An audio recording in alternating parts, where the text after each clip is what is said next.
Cambridge IELTS 9 by University of Cambridge ESOL Examinations, published by Cambridge University Press.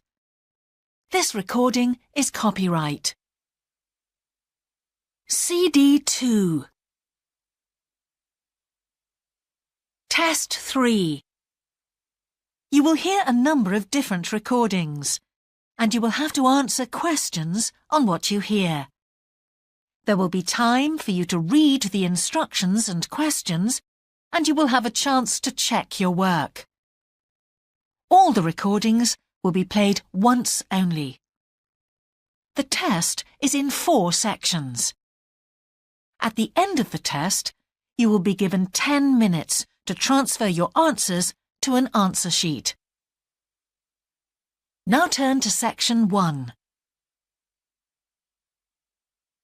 Section 1. You will hear a telephone conversation between a travel company employee and a customer. First, you have some time to look at questions 1 to 5.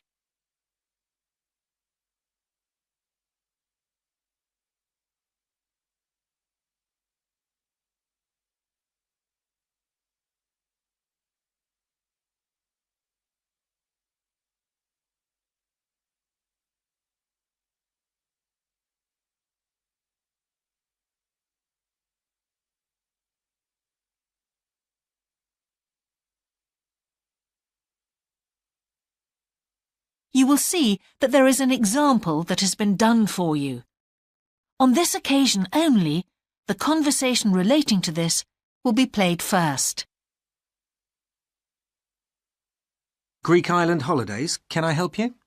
Yes, I hope so. I have a friend who's just come back from Corfu, and she's recommended some apartments in Arelis. She thought they might be on your list. Arelis, let me see. Can you give me the names? Yes, the first's Rose Garden Apartments. I'd like to go with another friend in the last week of October. Well, we've got a lovely studio flat available at that time. I'm sure you'd enjoy the entertainment programme there too, with Greek dancing in the restaurant. The entertainment programme offers Greek dancing, so Greek dancing has been written in the space. Now we shall begin. You should answer the questions as you listen, because you will not hear the recording a second time. Listen carefully and answer questions 1 to 5. Greek island holidays, can I help you? Yes, I hope so. I have a friend who's just come back from Corfu, and she's recommended some apartments in Arelis. She thought they might be on your list. Arelis, let me see. Can you give me the names? Yes, the first's Rose Garden Apartments. I'd like to go with another friend in the last week of October. Well, we've got a lovely studio flat available at that time. I'm sure you'd enjoy the entertainment programme there too, with Greek dancing in the restaurant. And the cost for each of us? £219. That sounds very reasonable. I'm just jotting down some notes. Now, the second one she mentioned was called Blue Bay. Blue Bay. Yes, in fact, that's very popular, and it has some special features. Really? The main attraction is the large swimming pool with salt water. Much healthier, I understand. That's right. And it isn't far from the beach either, only 300 metres. And only around half a kilometre to some shops, so you don't have to be too energetic. Is it much more expensive than the first one? Let me just check. I think at the time you want to go, it's around £260. No, £275 to be exact. Right, I've got that. Now, there are just 2 more apartments to ask you about. I can't read my own writing. Something to do with sunshine, is it? I think you meant the Sunshade Apartments. They're on a mountainside. Any special features? Yes, each room has its own sun terrace, and there are shared barbecue facilities. Ooh, sounds lovely. Yes, it is rather well equipped. It also provides water sports. It has its own beach. There are facilities for water skiing. Any kite surfing? My friend's quite keen. Not at the hotel, but I'm sure you'll find some in Arillis. There's also satellite TV in the apartments. And how much is that one? £490 with 2 sharing. You mean £245 each? I'm afraid not. Each person has to pay that amount and there must be at least 2 in an apartment. Oh, I don't think that would be within our budget, unfortunately. And the last one sounds a bit expensive too. The Grand? Actually, it's quite reasonable. It's an older style house with Greek paintings in every room and a balcony outside. Sounds nice. What are the views like? Well, there are forests all round and they hide a supermarket just down the road, so that's very useful for all your shopping needs. There's a disco in the area too. And the price? £319 at that time, but if you leave it till November, it goes down by 40%. Too late, I'm afraid. Well, why don't I send you a brochure with full details, Miss... Nash. But don't worry about that. I'm coming to Upminster soon, and I'll call and get one. I just wanted to get an idea first. Well, that's fine. We've got plenty here when you come. Before you hear the rest of the conversation, you have some time to look at questions 6 to 10.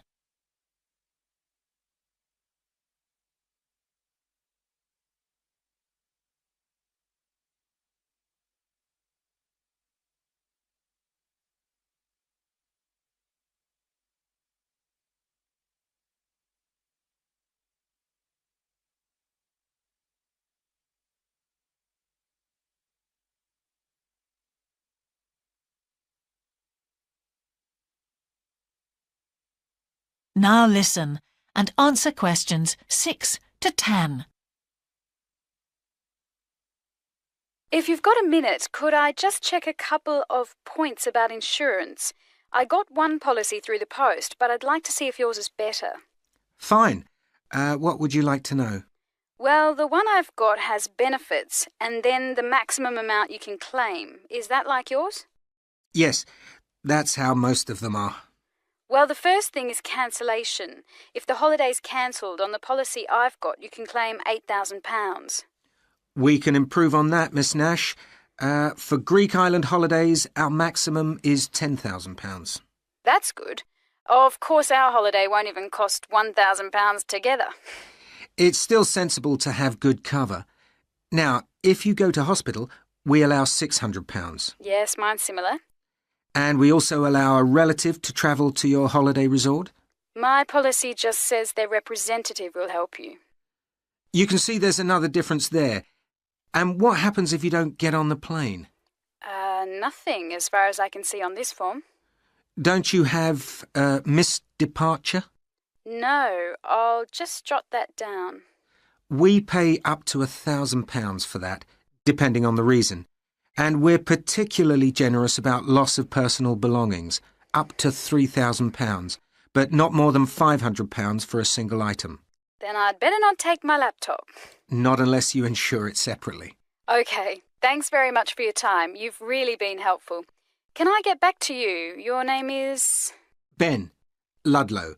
That's Ludlow. I'm the assistant manager here. I'll give you my number. It's 081 260 543 216. But didn't I phone 081 260 567 294? That's what I've got on the paper. That's the main switchboard. I've given you my direct line. Right. Thank you very much for your time. That is the end of section 1. You now have half a minute to check your answers.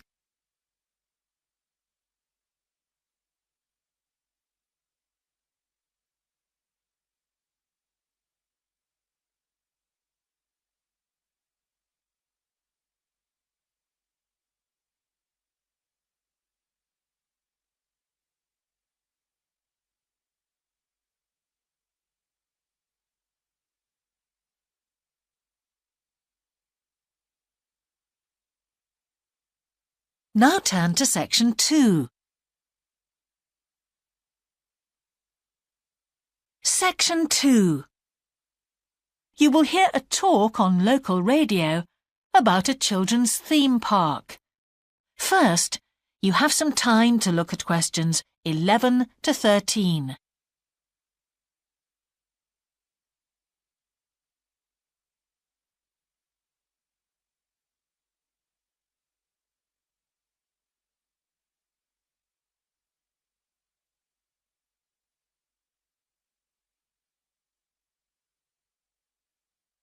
Now listen carefully and answer questions 11 to 13. For the second in our series about locally run businesses, we meet Simon Winridge, co-founder of the hugely successful Winridge Forest Railway Park.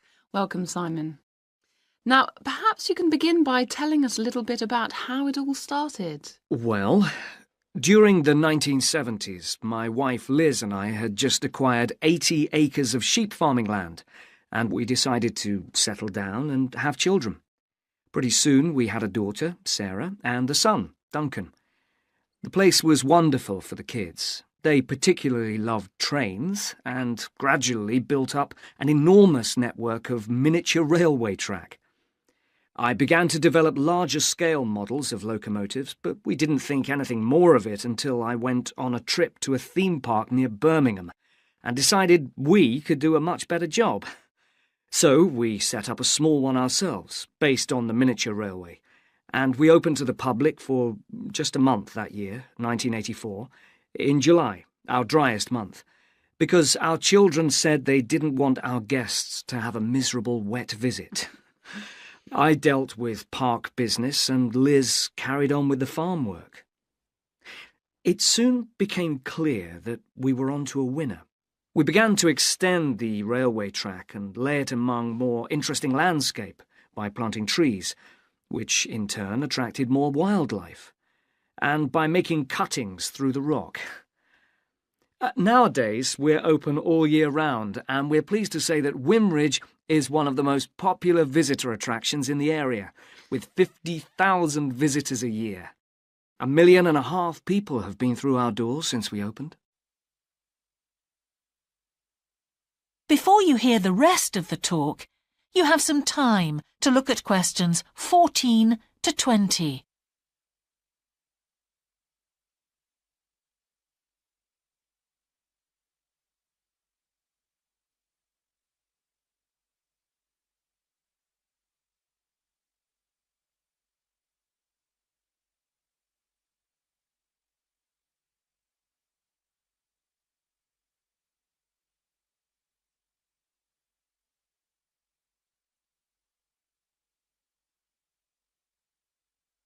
Now listen and answer questions 14 to 20. All these visitors mean we have had to expand our operation, and it's now a truly family concern. I'm near to retirement age, so I only concern myself with looking after the mechanical side of things, keeping the trains going. Liz now devotes all her energies to recruiting and supporting the large squadron of workers, which keep the place running smoothly. We're really pleased that, after some years away teaching, Sarah has now returned to the park and makes sure the visitors are kept fed and watered, which keeps her pretty busy, as you can imagine. Our son Duncan has been a stalwart of the park for the last 10 years, taking over from me in the area of construction. And I'll say a little bit more about that in a moment. And his new wife, Judith, has also joined the team in charge of retail. That's becoming a tremendous growth area for us. A lot of people want to buy souvenirs.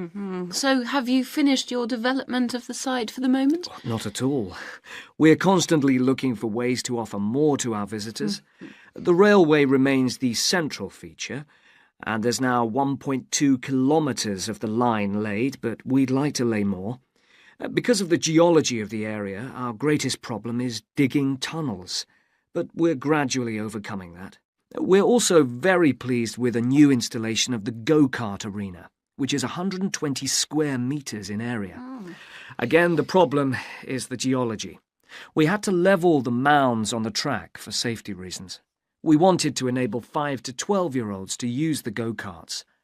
And the main attraction here is the Formula One kart.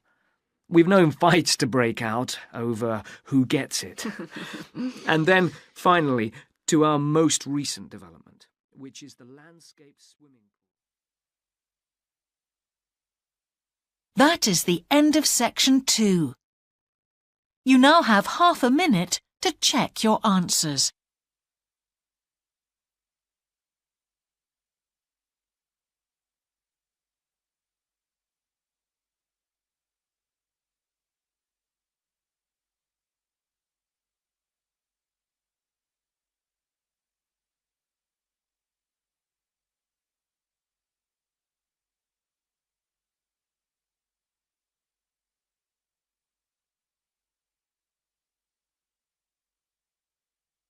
Now turn to section 3.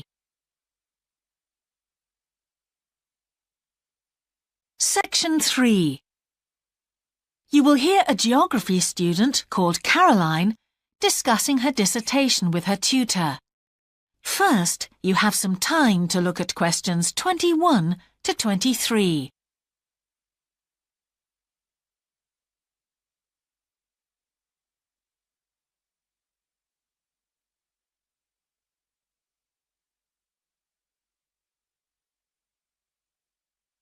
Now listen carefully and answer questions 21 to 23. Ah, Caroline. Come on in, sit down. Thanks. So how's the dissertation planning going? Well, Dr. Shulman, I'm still having a lot of trouble deciding on a title. Well, that's perfectly normal at this stage. And this is what your tutorials will help you to do. Right. What we'll do is jot down some points that might help you in your decision. First of all, you have chosen your general topic area, haven't you? Yes, it's the fishing industry. Oh, yes, that was one of the areas you mentioned. Now, what aspects of the course are you good at? Well, I think I'm coping well with statistics, and I'm never bored by it. Good. Anything else? Well, I found computer modelling fascinating. I have no problem following what's being taught, whereas quite a few of my classmates find it difficult. Well, that's very good. Do you think these might be areas you could bring into your dissertation? Oh, yes, if possible. It's just that I'm having difficulty thinking how I can do that. You see, I feel I don't have sufficient background information. I see. Well, do you take notes? I'm very weak at note-taking. My teachers always used to say that. Well, I think you really need to work on these weaknesses before you go any further. What do you suggest? Before you hear the rest of the tutorial, you have some time to look at questions 24 to 30.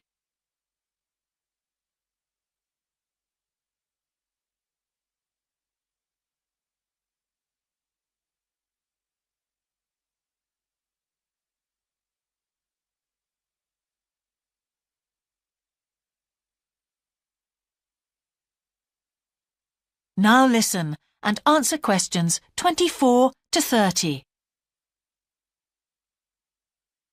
Well, I can go through the possible strategies with you and let you decide where to go from there. OK, thanks.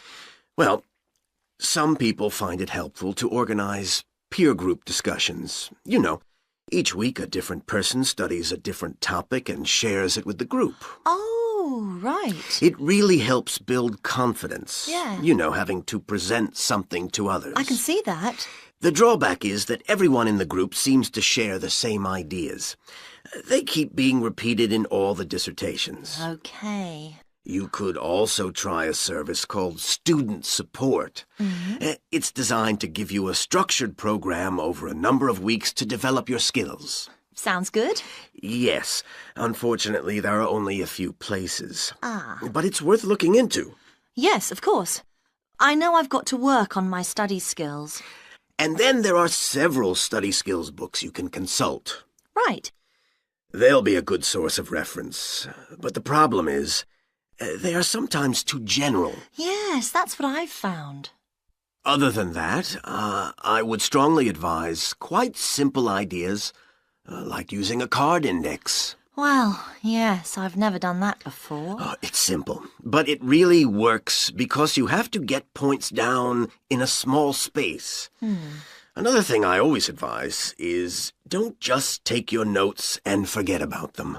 Read everything 3 times. That'll really fix them in your mind. Yes.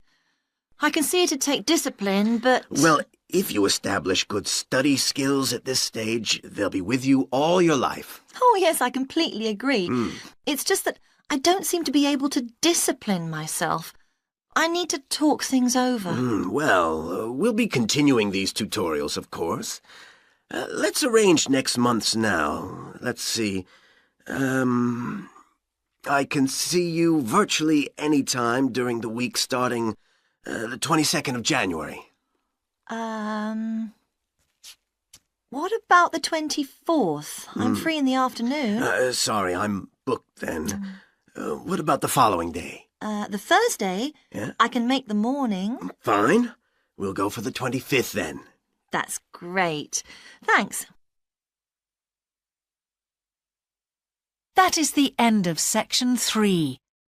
You now have half a minute to check your answers.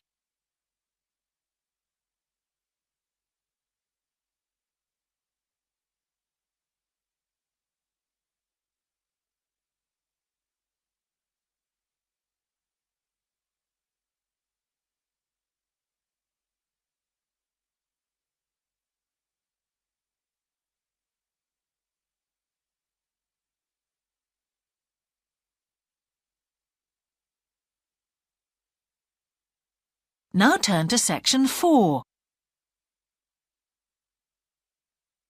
Section 4. Section 4. You will hear part of a lecture about an experimental design for a house. First, you have some time to look at questions 31 to 40.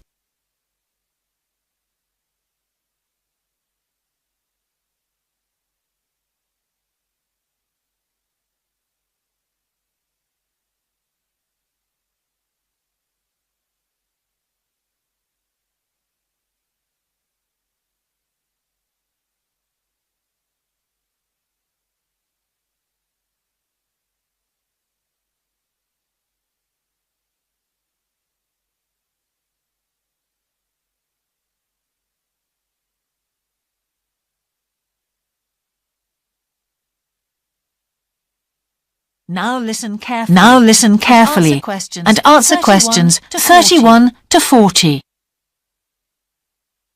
Good morning. Good morning. In the last few lectures, I've been talking about the history of domestic building construction. But today, I want to begin looking at some contemporary experimental designs for housing. So, I'm going to start with a house which is constructed more or less under the ground. And one of the interesting things about this project is that the owners, both professionals but not architects, wanted to be closely involved, so they decided to manage the project themselves. Their chief aim was to create somewhere that was as environmentally friendly as possible. But at the same time, they wanted to live somewhere peaceful. They'd both grown up in a rural area and disliked urban life. So the first thing they did was to look for a site, and they found a disused stone quarry in a beautiful area. The price was relatively low, and they liked the idea of recycling the land, as it were. The quarry was an ugly blot on the landscape, and it wasn't productive any longer either. They consulted various architects and looked at a number of designs before finally deciding on one. As I've said, it was a design for a sort of underground house, and it was built into the earth itself, with 2 stories. The The north, east, and west sides were set in the earth, and only the sloping south-facing side was exposed to the light. That was made of a double layer of very strong glass. There were also photovoltaic tiles fixed to the top and bottom of this sloping wall. These are tiles that are designed to store energy from the sun. And the walls had a layer of foam around them too to increase the insulation. Now, what is of interest to us about this project is the features which make the building energy efficient. Sunlight floods in through the glass wall, and to maximize it, there are lots of mirrors and windows inside the house. That helps to spread the light around. So that's the first thing. Light is utilized as fully as possible. In addition, the special tiles on the outside convert energy from the sun and generate some of the house's electricity. In fact, and it is possible that in future the house may even generate an electricity surplus, and that the owners will be able to sell some to the national grid. As well as that, wherever possible, recycled materials have been used. For example, the floors are made of reclaimed wood, and the owners haven't bought a single item of new furniture. They just kept what they already had. And then there's the system for dealing with the waste produced in the house. This is dealt with organically. It's purified by being filtered through reed beds, which have been planted for that purpose in the garden. So the occupants of the house won't pollute the land or use any damaging chemicals. It's true that the actual construction of the house was harmful to the environment, mainly because they had to use massive amounts of concrete, one of the biggest sources of carbon dioxide in manufacturing. And, as you know, this is very damaging to the environment. In total, the house construction has released 70 tons of carbon dioxide into the air. Now that's a frightening thought. However, once the initial debt has been cleared, and it's been calculated that this will only take 15 years, this underground house won't cost anything, environmentally I mean. Because, unlike ordinary houses, it is run in a way that is completely environmentally friendly. So, eco-housing like this is likely to become much more.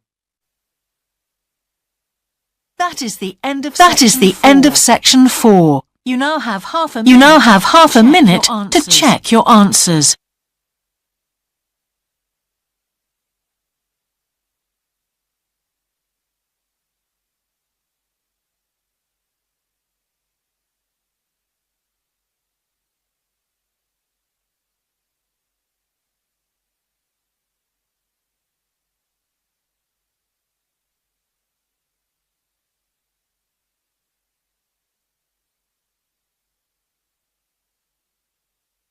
That is the end of the listening test.